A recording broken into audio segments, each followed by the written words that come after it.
y los que vayan llegando poco a poco, pues se unen a la clase.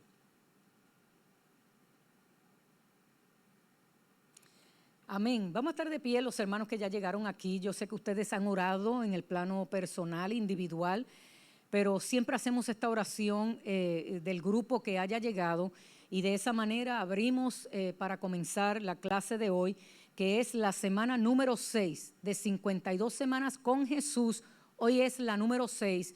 Saludamos a todos los hermanos, amigos, amigas que se han conectado a través de nuestra página, el Facebook del Centro de Discipulado Mundial, aquí en este rincón del sureste de esta bella isla del Cordero, aquí en Puerto Rico, específicamente en Humacao. Les saludamos, un abrazo fraternal en el nombre del Señor y oramos todos. Padre Celestial, en esta preciosa noche te damos gracias por este momento, por este tiempo, Señor, que es un privilegio estar ante tu presencia con el propósito específico de escudriñar tu palabra, Señor. Bien dijo uno de tus discípulos: ¿a dónde iremos si solo tú tienes palabras de vida eterna?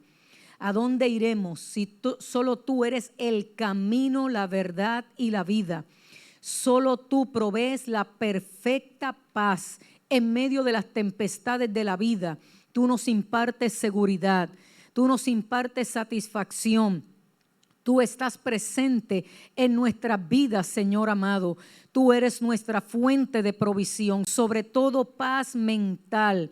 Esa paz que sobrepasa todo entendimiento humano, guardando nuestros pensamientos, toda esa estructura emocional, Señor, que anda procesando todas las experiencias de la vida y que a veces, muchas veces, por la manera en que interpretamos y evaluamos las circunstancias que nos rodean, nos inquieta, nos perturba. Y pudieran encontrar espacio para, Señor, para la incertidumbre, para la inseguridad, para los temores. Pero gracias porque tú dijiste en tu palabra que aun cuando en el mundo tuviéramos aflicciones, confiáramos que tú has vencido al mundo y luego nos brindas tu paz, esa perfecta paz, Señor, que nos guarda, que nos protege, que nos alienta para seguir adelante enfrentando cada reto y cada desafío en tu nombre y bajo tus cuidados. En tus manos estamos en esta preciosa noche y en tu nombre oramos, Jesús. Gracias, amén, amén y amén. Pueden tomar asiento en esta preciosa noche. Como le dije anteriormente, hoy estamos en la semana número 6 de 52 semanas con Jesús. Ese es el libro que hemos estado recomendando de James Merritt. Él es el que quien escribió este resumen tipo devocional, 52 semanas con Jesús. Es un viaje extraordinario, un viaje de fe extraordinario, un encuentro con aquel que lo cambió todo. Es el libro que hemos estado recomendando, está en español, está en inglés, tiene un cuaderno de estudio. Es un libro orientado a conocer a Jesús y todos los beneficios adquiridos en el sacrificio de la cruz. El tema de hoy es una puerta abierta y damos por leída todas las citas bíblicas que recomienda, porque recuerden que esto es un devocional semanal. Por lo tanto, cada día usted saca un tiempo para hacer las lecturas de la palabra y hoy llegamos aquí solamente para analizar el bosquejo.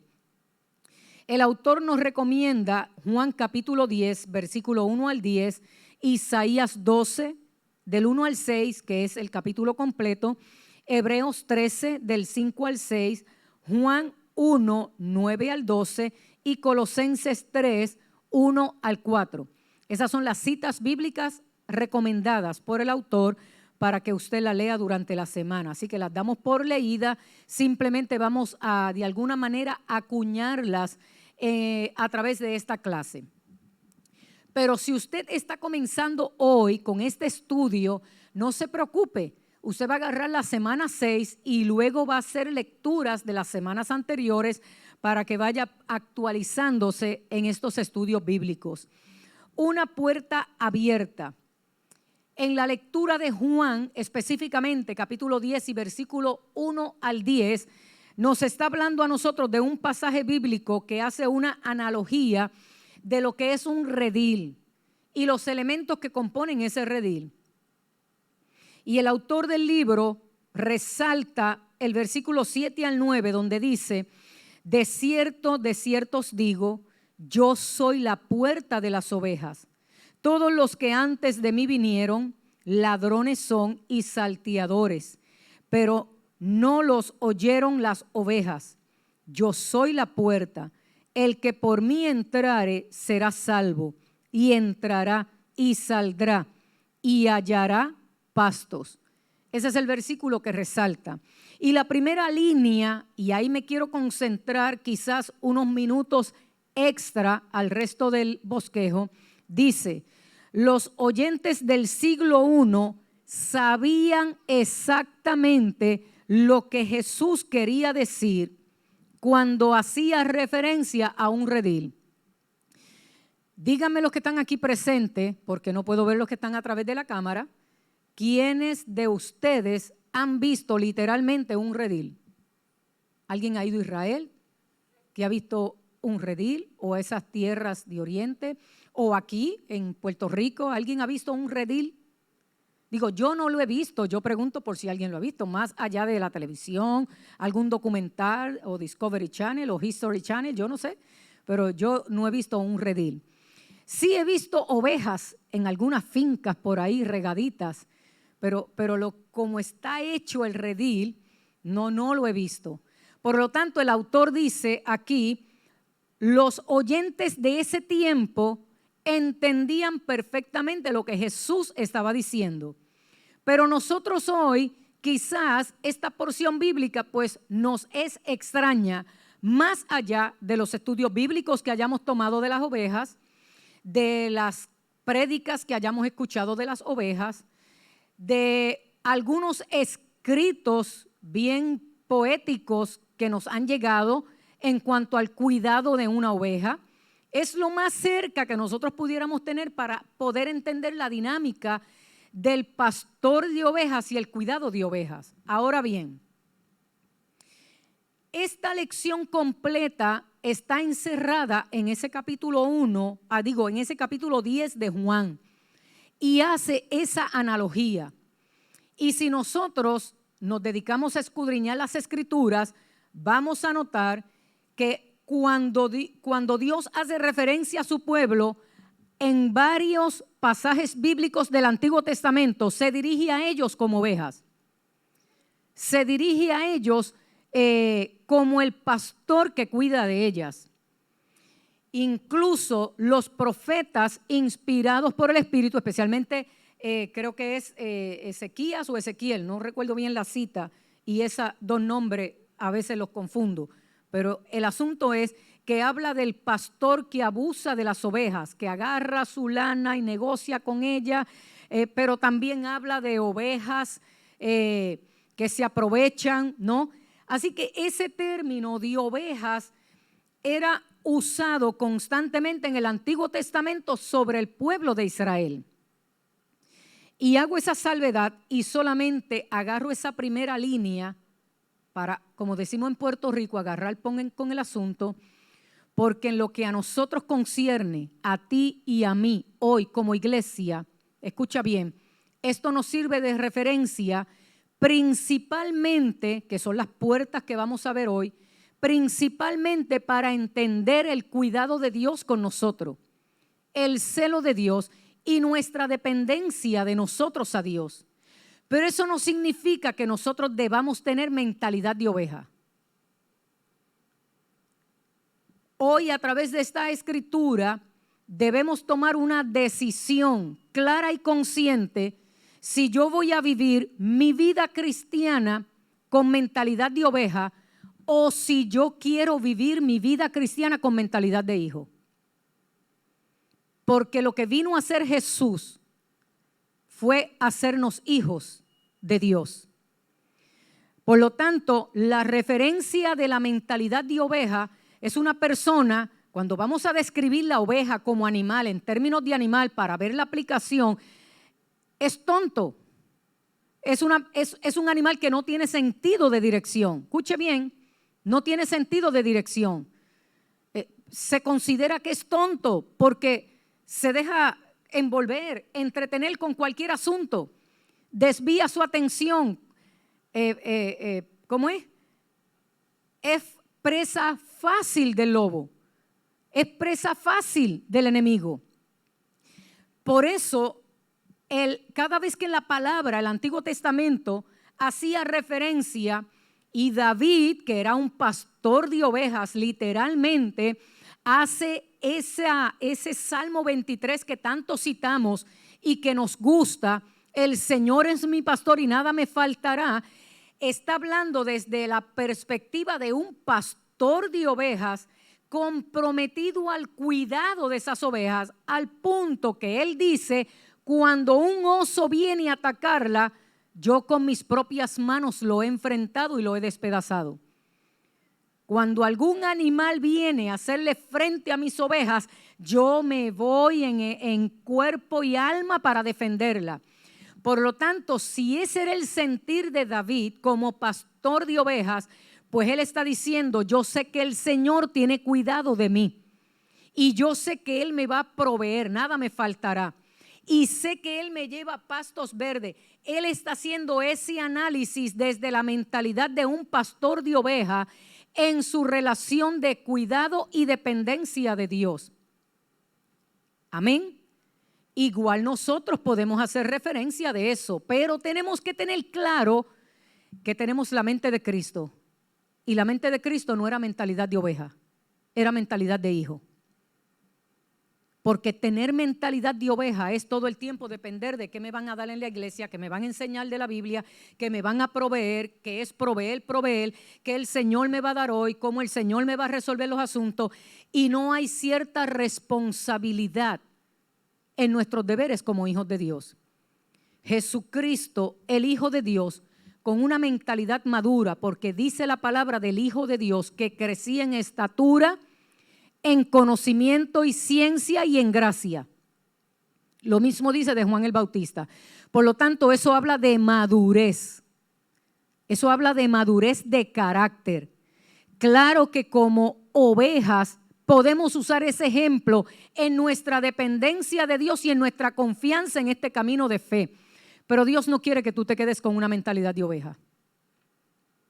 Porque Jesús vino como hijo para convertirnos en hijos de Dios.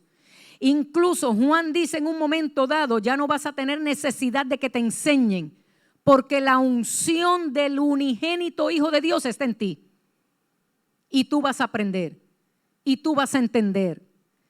Jesús espera que sus hijos crezcan. Claro que siempre dependiendo de Dios, pero tenemos la mente de Cristo. Y eso es tener mentalidad de hijo. Pero hoy no voy a hablar más de eso, porque si no nos quedaríamos en esa línea nada más. Es que quise adelantar este estudio que más adelante hablaremos en detalle, haciendo la analogía de lo que es un hijo de Dios y de lo que es una oveja. Para que, claro que disfrutemos cada vez que nosotros deseemos depender de Dios, pero no nos quedemos con mentalidad de oveja.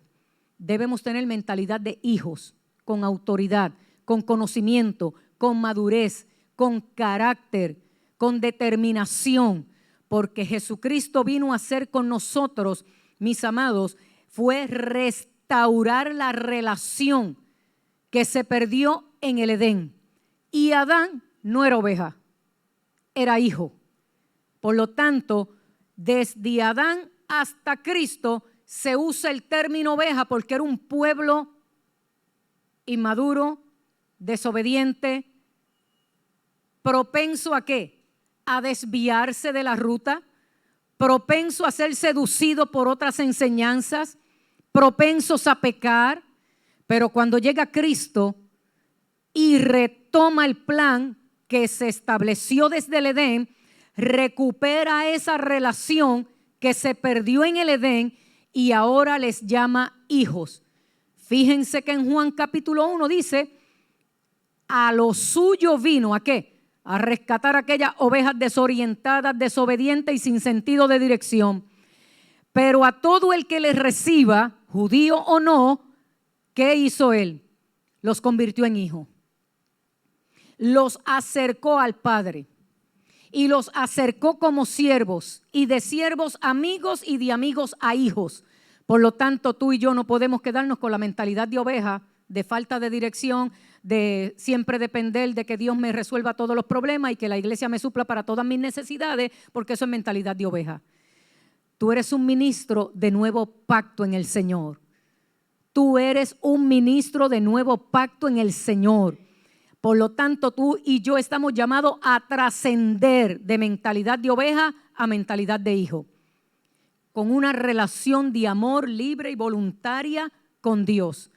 Entonces, por eso dice el autor de este libro, los oyentes de aquel siglo sabían exactamente lo que Jesús quería decir, pero nuestros oídos modernos no lo comprenden con tanta facilidad. Y ahí da una descripción de los diferentes redil que habían para ese tiempo. Dice, uno estaba cerca de la aldea o de un pueblo, constituía un recinto para las ovejas de todos los pastores allí. ¿Recuerdan el pasaje de Moisés? Cuando la que luego vino a ser su esposa, llevaron a las ovejas a tomar agua. ¿Recuerdan el pasaje de Jacob cuando encontró a aquellas llevando las ovejas para que tomaran agua, cuando le mandaron a buscar a la esposa a Isaac?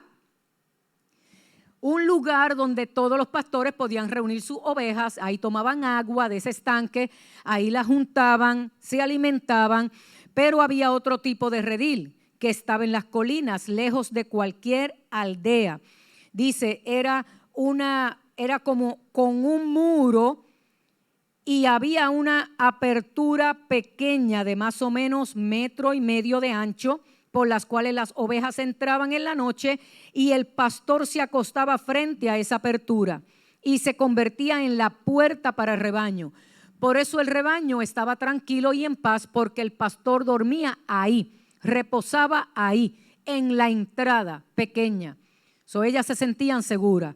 Por lo tanto, con las puertas que vamos a mencionar, ahí pudiéramos vernos en términos de la comparación en seguridad con Cristo. Amén. Así que solo por hoy, en esta lección, para que entendamos lo que hemos adquirido en Cristo Jesús, nuestro pastor amante, podamos entender el concepto de oveja. Pero no significa que aceptemos vivir con una mentalidad de oveja, sino que sepamos que el Señor es nuestro pastor y nada nos faltará. Un tipo diferente de puerta, dice el subtítulo número 1. Igual que la puerta, el pastor proporcionaba a sus ovejas los mismos 3 elementos que vimos en clase anterior. La clase del pan, ¿se acuerdan de la clase del pan? Esa era la clase número 4. Número 1, seguridad. Mientras el pastor estuviera en la entrada, impartía seguridad.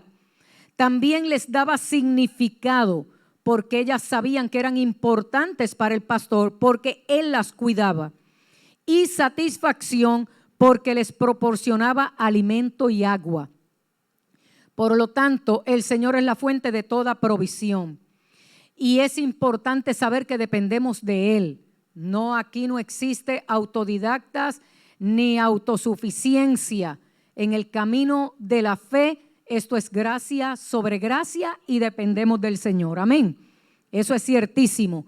Pero no estamos aquí siendo demandantes nada más.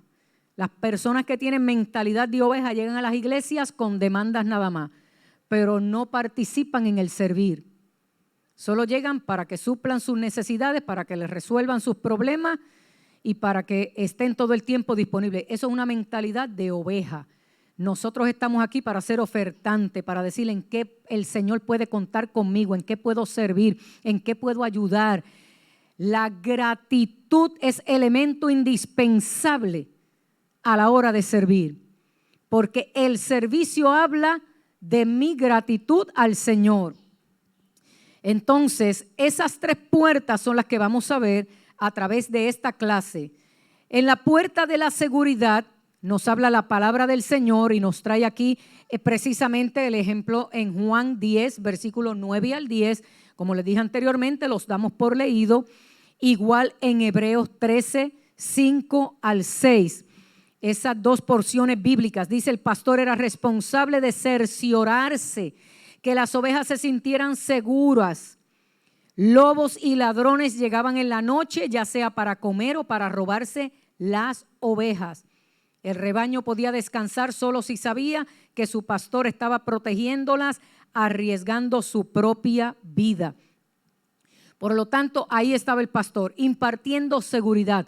Me gustó mucho ese pedazo de la historia que se trajo en la clase número 4, que hacía referencia del pan y lo que eso provocó en aquellos niños sobrevivientes de la Segunda Guerra Mundial que quedaron huérfanos y cómo les suplían el pan y cómo precisamente hizo la diferencia que ellos se acostaran con un pedazo de pan debajo de la almohada. Esa clase se discutió ya, fue la número 4, pero ese bosquejo nada más a mí me ministró. A mí me ministró en la forma en que ellos comenzaron a ver posibilidades y a recuperar esperanza solo por aquel pedazo de pan que estaba puesto debajo de la almohada. Cuánto más nuestro Dios, que está muy pendiente de nosotros. Eso no significa que vayamos a su presencia con nuestras necesidades, acudir a su socorro. Él lo dice. El que pide, el que llama, el que busca, siempre se le responderá, siempre se le suplirá. Nuestro Dios espera que nos acerquemos a Él en confianza y que presentemos nuestras necesidades. Y en el momento en que necesitemos el socorro, que acudamos a Él. Claro que la iglesia es ese lugar que recibe al necesitado, que cura y venda al que está herido.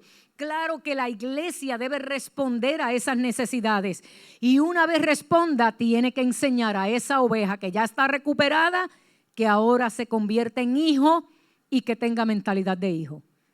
¿Me doy a entender, mis amados? Amén. Bien, por lo tanto, nunca es demasiado tarde para atravesar la puerta correcta. Esa puerta permanece abierta.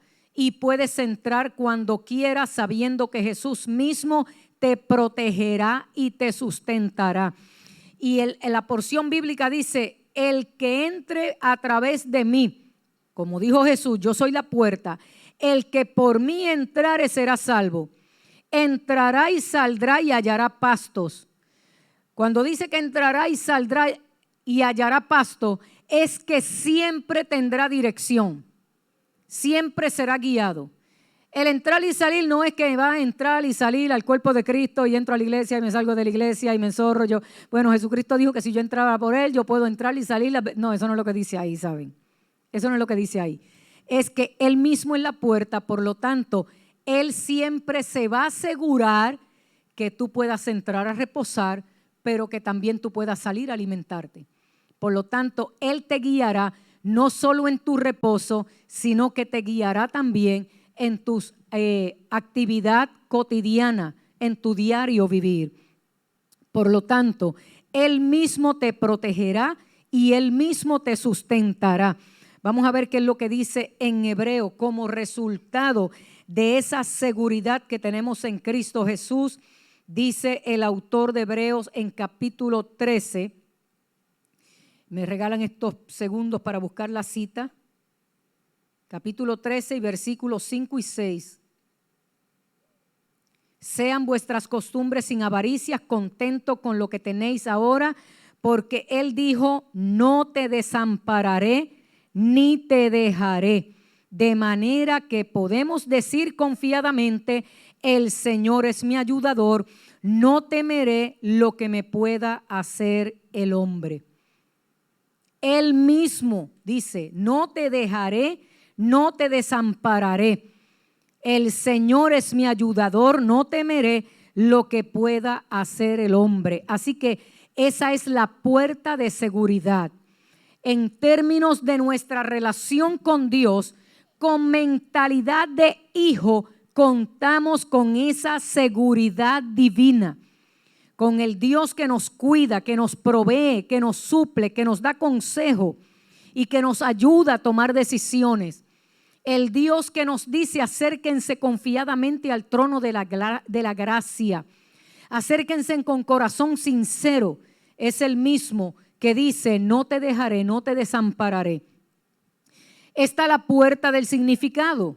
Y eso lo vemos ahí en Juan capítulo 1, versículo 9 al 12. Habla de significado, habla de sentido, habla de identidad. Vamos a buscar lo que dice en Juan capítulo 1 y el versículo 9 y 10. Y es lo que mencioné ahorita, pero lo leo ahora. Aquella luz verdadera que alumbra a todo hombre venía a este mundo. En el mundo estaba y el mundo por él fue hecho, pero el mundo no le conoció. A los suyos vino y a los suyos no les recibieron, mas a todos los que les recibieron, a los que creen en su nombre, le dio potestad de ser hechos hijos de Dios, los cuales no son engendrados de carne, ni de voluntad de carne, ni de voluntad de varón, sino de Dios. Añadí varios versículos antes y después, pero eso es lo que dice la palabra del Señor. Significado, identidad. Él nos hizo hijos. Y mire bien que Él no dice y nos convirtió en sus ovejas de su prado. Él nos convirtió en hijos y Él espera que tengamos relación de hijo. Que en el Nuevo Testamento hace referencia a redil, claro, era el lenguaje cotidiano, era el lenguaje de ese tiempo, era el lenguaje de esa generación. Por eso continúan usando el término redil, era el más conocido para ese tiempo. Pero en este momento tú y yo debemos comprender que nuestra identidad y nuestro significado precisamente está en Cristo Jesús. Mire precisamente lo que dice Colosenses, reafirmando esa palabra. El apóstol Pablo, con mentalidad de hijo, dice: si habéis resucitado con Cristo, buscad las cosas de arriba donde Cristo está sentado a la diestra de Dios. Poned la mirada en las cosas de arriba y no en las de la tierra, porque habéis muerto y vuestra vida está escondida con Cristo en Dios. Cuando Cristo, vuestra vida, se manifieste, entonces vosotros también seréis manifestados con Él en gloria. ¿Qué está hablando aquí? Una nueva mentalidad, una nueva forma de pensar, una nueva forma de ver, de percibir, una nueva forma de evaluar, una nueva forma de esperar en Cristo Jesús.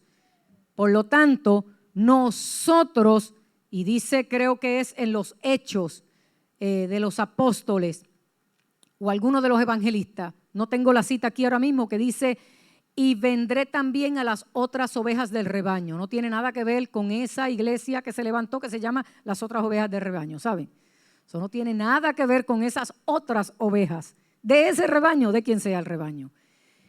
Tiene que ver con la iglesia, porque vuelvo y repito, en todo el Antiguo Testamento cuando se usaba el término rebaño era Israel.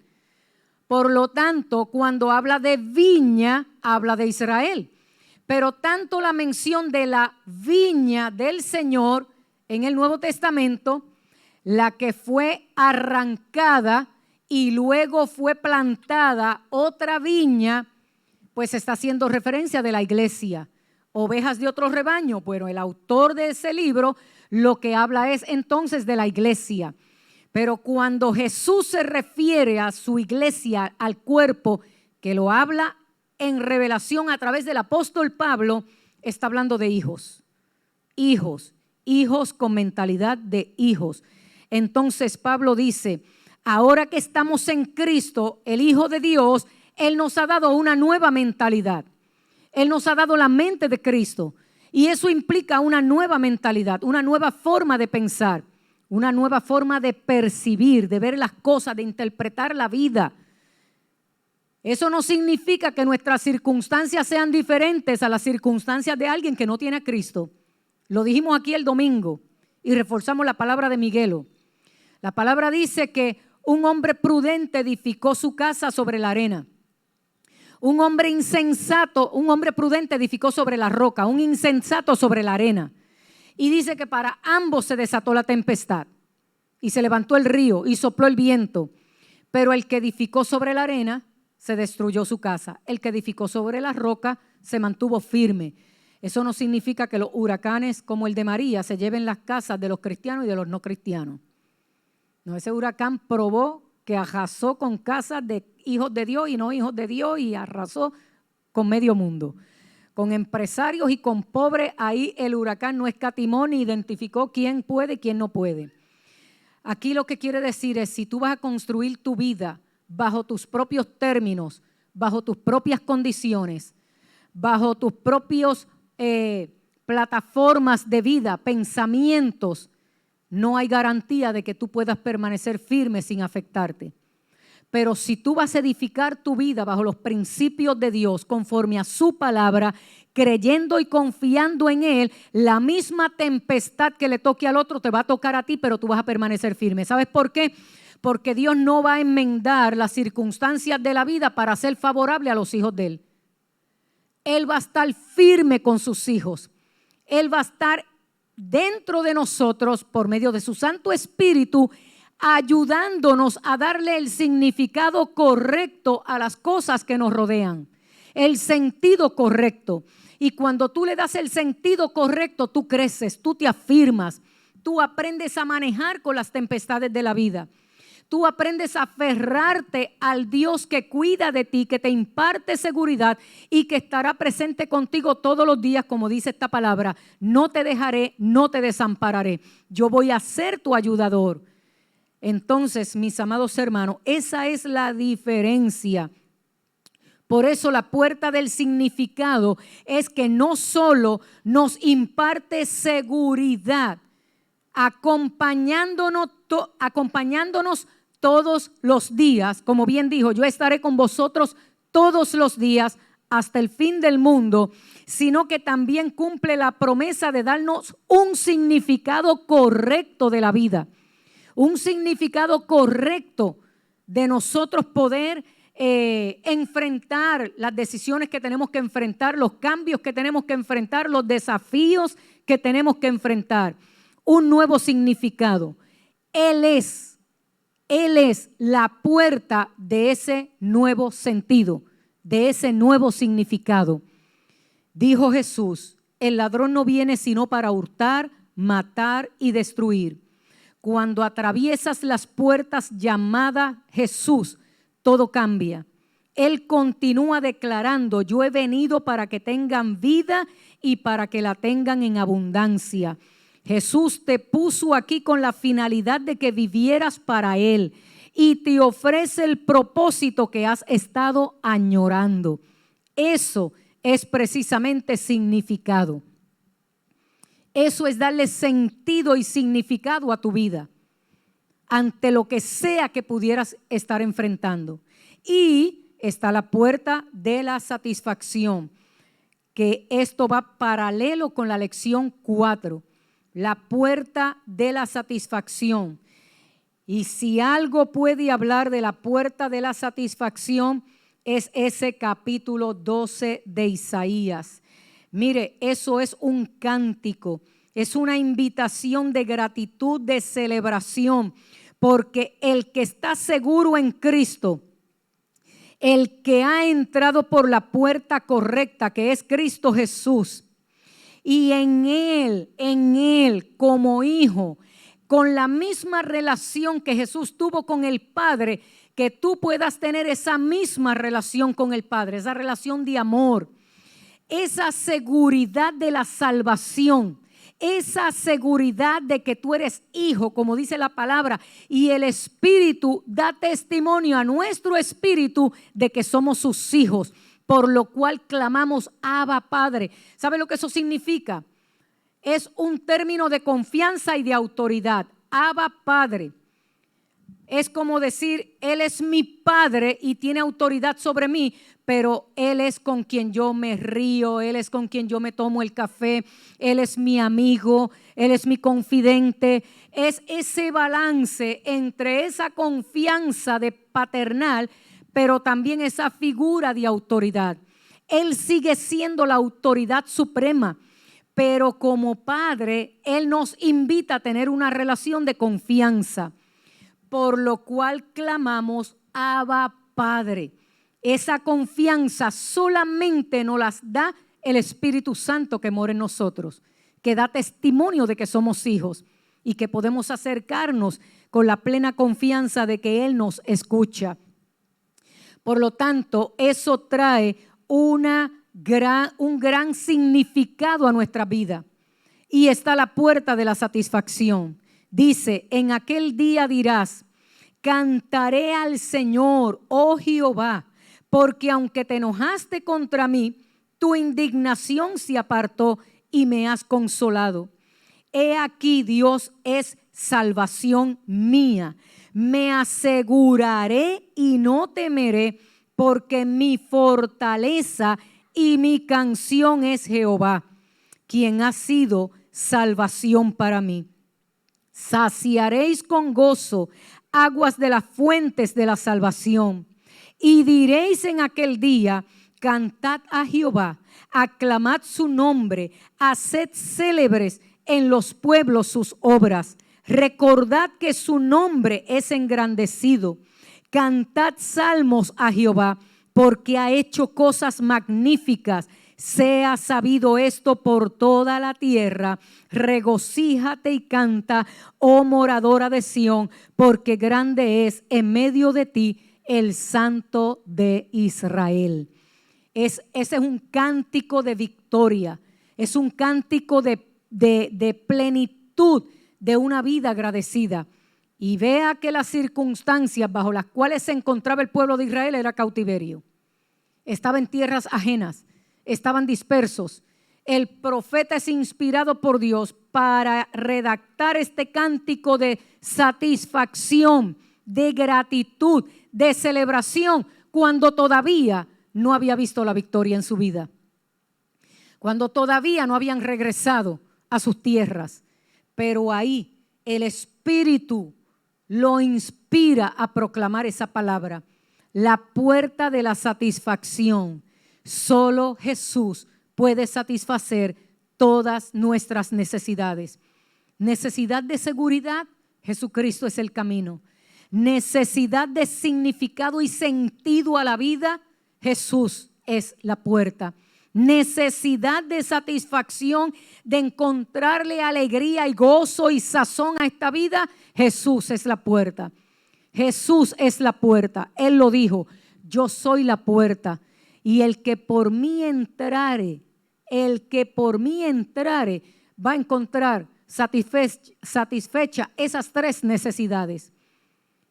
Solo Jesucristo es el único que lo hace. Por lo tanto, en el subtítulo número 4, el número 5, está la búsqueda de la puerta. Y vamos resumiendo esta clase. La búsqueda de la puerta. Y quiero dar lectura a esto que tiene aquí el autor del libro. Hace años, el psicólogo James Goldman de la Universidad de California en Los Ángeles escribió: mientras las personas modernas luchan con la desconcertante inquietud de su propia existencia, la ciencia no puede proporcionar respuestas completas. Pudiera decir el cómo, pero no el por qué. Goldman agrega, a pesar de sus excelentes automóviles, de sus refrigeradores bien surtidos y de otras posesiones y comodidades materiales, el significado de la vida parece estar evadiéndolas. Padecen ansiedad existencial, preocupación profunda por encontrar valores que les permitan vivir de manera satisfactoria, plena, significativa y con sentido. Eso lo escribió un psicólogo. La gente pasa la vida tratando de hallar las puertas de la seguridad, el significado y la satisfacción, pero no lo encuentran. Si somos sinceros con nosotros mismos, nos haríamos estas preguntas. ¿Estás seguro de quién eres? ¿De qué tienes? ¿A dónde vas? ¿Te consideras importante? ¿Estás entregando tu vida a cosas que importan y que son determinantes? ¿Estás satisfecho? ¿Tienes paz en tu corazón cuando te acuestas, cuando te levantas en la mañana?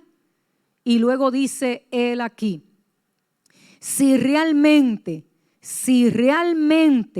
eres suficientemente sincero y transparente como para responder, no estoy seguro quién soy, no estoy seguro ni siquiera si lo que tengo me pertenece, porque al final del camino, nada de lo que tienes te lo vas a llevar.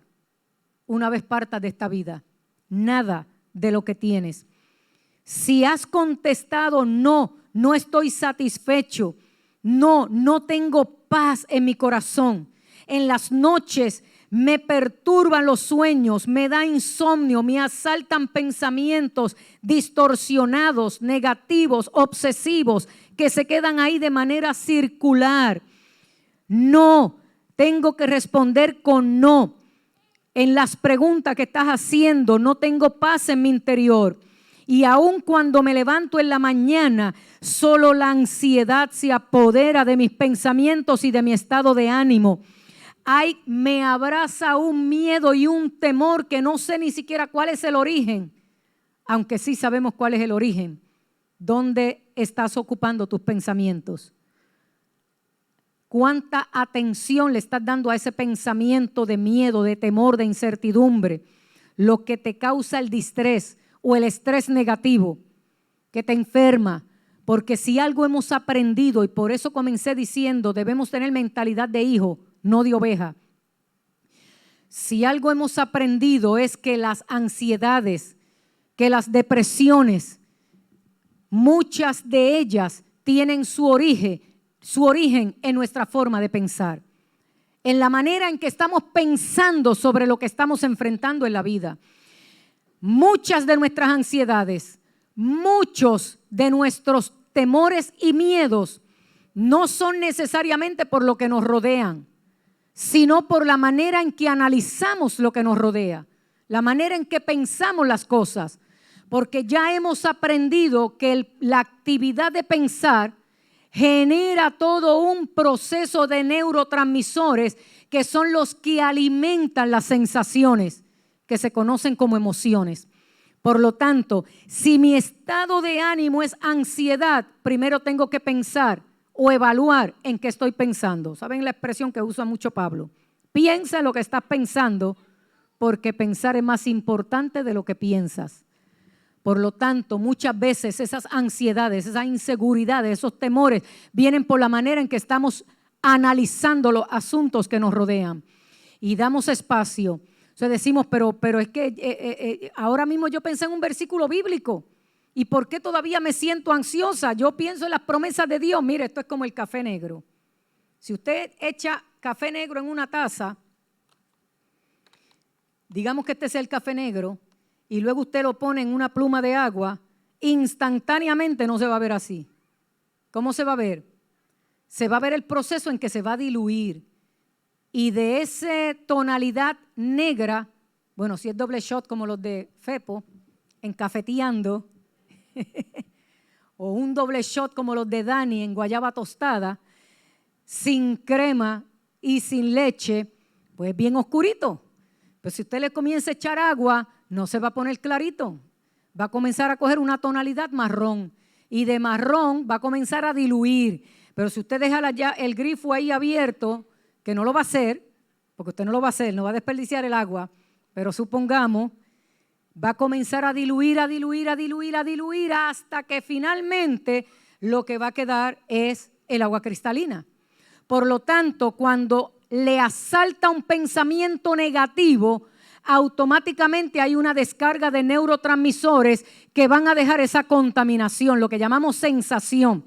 Usando el término correcto, el pensamiento va a hacer su proceso de sintetización, que va entonces a formar el neurotransmisor que luego se convertirá en ese proceso neuroquímico que son las emociones. Por lo tanto, usted inmediatamente que sintió la tristeza, que sintió el miedo, que sintió el temor, Porque el cerebro no discrimina. Si viene el pensamiento, él lo interpreta como una realidad, aunque la realidad no sea real, y valga la redundancia. El cerebro no va a decir, eso no es real, y cambia el pensamiento. No, el cerebro va a hacer su trabajo. ¿Estás pensando en esto? Pues vamos entonces a traer el neurotransmisor y vamos a activar la sensación, y ahí es que viene esa descarga negativa, como le llamamos, ¿no? Esa sensación negativa. Y usted dice, no, Señor, es que yo sé que tú estás presente, yo sé que tú estás aquí, y tú le estás confesando con tu boca, pero tu pensamiento dice, tu hijo está más perdido que un huevisco. No, Señor, yo declaro tu palabra y tú traes la imagen de lo que viste de tu hijo. No, Señor, yo sé que le salvo en el nombre del Señor, pero todavía está ahí la imagen, el café siendo diluido por la palabra. Pero de repente un pensamiento desplaza a otro y un pensamiento desplaza a otro. Y tú comienzas a verlo y a verlo de forma diferente. Automáticamente esa sensación va modificando hasta que tú dices, Señor, gracias por tu paz. Gracias por tu paz. Esto no es una varita mágica, no es una solución médica, científica. Esa es la forma en que Dios nos diseñó a nosotros. Lo que hace la diferencia es la práctica de la disciplina de cambiar un pensamiento por la palabra de Dios. Una vez te disciplines, ya el pensamiento negativo que te va a seguir asaltando no va a tener efecto ni poder en ti, porque ya tú vas a saber que es simplemente producto de tu imaginación. No sé por qué estoy colocando esto aquí en esta noche, pero quise colocarlo dentro de lo que es la mentalidad de hijo versus lo que es la mentalidad de la oveja. Y como aquí cierra el autor del libro en esta lección, de la forma en que yo estoy cerrando ahora de una vez, si al preguntarte, si al hacerte esas preguntas, la respuesta es no, he aquí 4 palabras que Jesús pronunció y que necesitas escuchar. Yo soy la puerta. Yo soy la puerta de la seguridad. Yo soy la puerta del significado. Yo soy la puerta de la satisfacción. Porque Él es el pan de vida. Él es el pan bajo tu almohada. Él es el pan en la mañana. Él es el pan al mediodía. Él es el pan en la noche, la merienda antes de acostarte. Él es el pan. Y si te levantas por la mañana, inmediatamente el pensamiento te quiere asaltar para desatar ansiedad, tú vas a declarar, este es el día.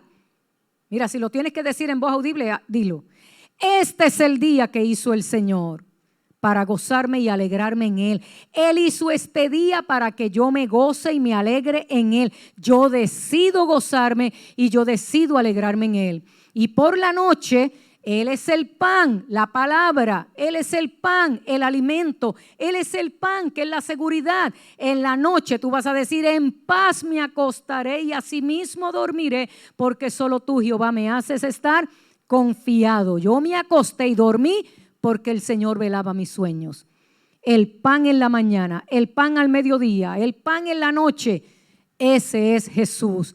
Y Él es la puerta. Una vez entres a través de Él, tu vida está asegurada. No las tempestades de la vida, sino tu vida estará asegurada a pesar de, aun cuando enfrentes lo que tengas que enfrentar, Él está contigo. ¿Qué tal si te pones de pie y pronuncias en fe esta oración que nos brinda el autor del libro? Y la repetimos todos, repítala conmigo. Señor, gracias, porque eres la puerta a la vida abundante y eterna, porque me has invitado a entrar por ella. Y yo confío en que suples mis necesidades más profundas. Amén, amén y amén. Damos gracias al Señor. ¿Qué tal si le das un aplauso al Señor en esta preciosa noche? Recuerden